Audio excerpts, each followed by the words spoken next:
और कोई तरीका नहीं है। वैसे भी इतना कुछ हो गया हमारे बीच में। यहाँ रहूंगा तो तुम्हारे बारे में सोचता रहूंगा। तो मेरे ख्याल से मुझे कुछ वक्त चाहिए, और शायद तुम्हें भी। देखो प्लीज ऐसा मत करो, मेरी वजह से अपनी जिंदगी को दांव पर मत लगाओ। तो रोक लो, नहीं जाता। मैं नहीं रोक सकती तुम्हें, तुम क्यों नहीं समझते? तो फिर जाने दो, तुम समझ लो। कुछ फैसला तो करना पड़ेगा। तो तुम मुझे फैसला करने पे क्यों मजबूर कर रहे हो? फैसला मजबूरी से नहीं, दिल से होता है ना।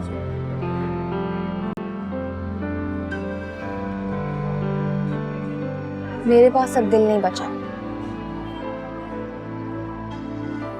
तुम अपने दिल को एक और मौका दो। इसको मारकर तुम खुद को भी मारोगी और मुझे भी। मुझे जाना चाहिए, तुम अपना ख्याल रखो। खुदा हाफिज़।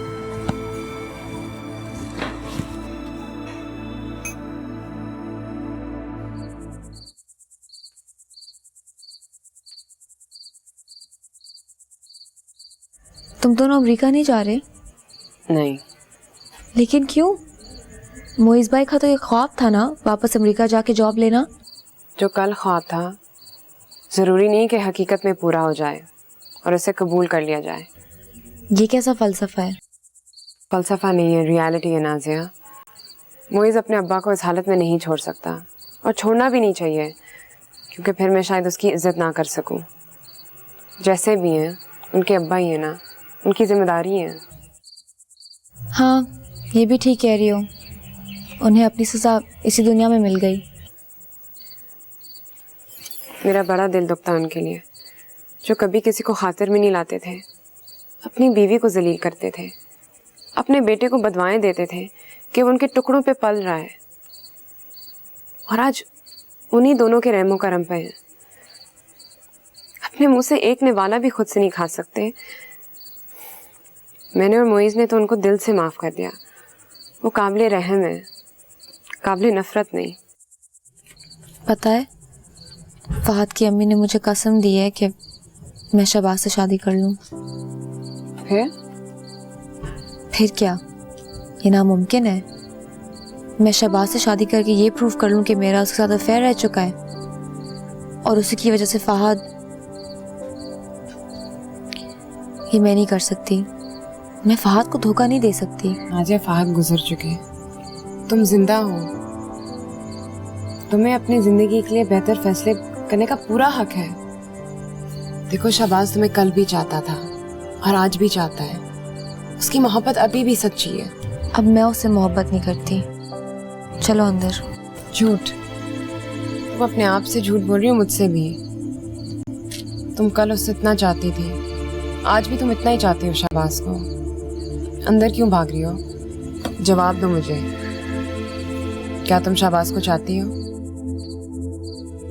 नहीं, मैं सिर्फ फहद को चाहती हूँ। ठीक है, लेकिन इससे शहबाज को चाहने ना चाहने का सवाल कहाँ से पैदा होता है? तुम्हारी शहबाज से मोहब्बत भी हकीकत है, और फहद से मोहब्बत भी। अपनी जिंदगी बर्बाद मत करो। देखो, शायद तुम्हारे किस्मत में लिखा हो कि तुम्हें शहबाज से ऐसे ही मिलना था। लोग क्या कहेंगे? तरह तरह की बातें बनाएंगे। तो क्या होगा? तुमने अपनी जिंदगी गुजारनी है या उनकी, जिनका काम ही बातें करना है? शायद मेरे नसीब में आजमाइशें लिखी हैं। शायद मुझे अकेले ही रहना चाहिए। क्या पता मैं शहबाज से शादी कर लूं तो मेरा नसीब उसकी जिंदगी में स्याही भर दे। नसीब वसीब कुछ नहीं नाज़िया, इंसान खुद भी तो अपना नसीब बनाता है। हाँ, अल्लाह ने हमारी तकदीर लिखी है, लेकिन ऐसे बहुत से फैसले हैं जो हमारे हाथों में छोड़ दिए गए हैं। वो तुम्हारी आजमाइश ले चुके हैं, अब तुम्हें खुशियाँ देना चाहते हैं, और तुम लेना ही नहीं चाहती। ये तुम्हारे अल्लाह का फैसला नहीं है, तुम्हारा फैसला है। और अपने गलत फैसलों का जिम्मेदार अपने खुदा और उनकी बनाई हुई तकदीर को मत ठहराओ। आगे बढ़ो, शहबाज की मोहब्बत कबूल कर लो। मुझे यकीन है वो तुम्हें बहुत खुश रखेगा। कर लो।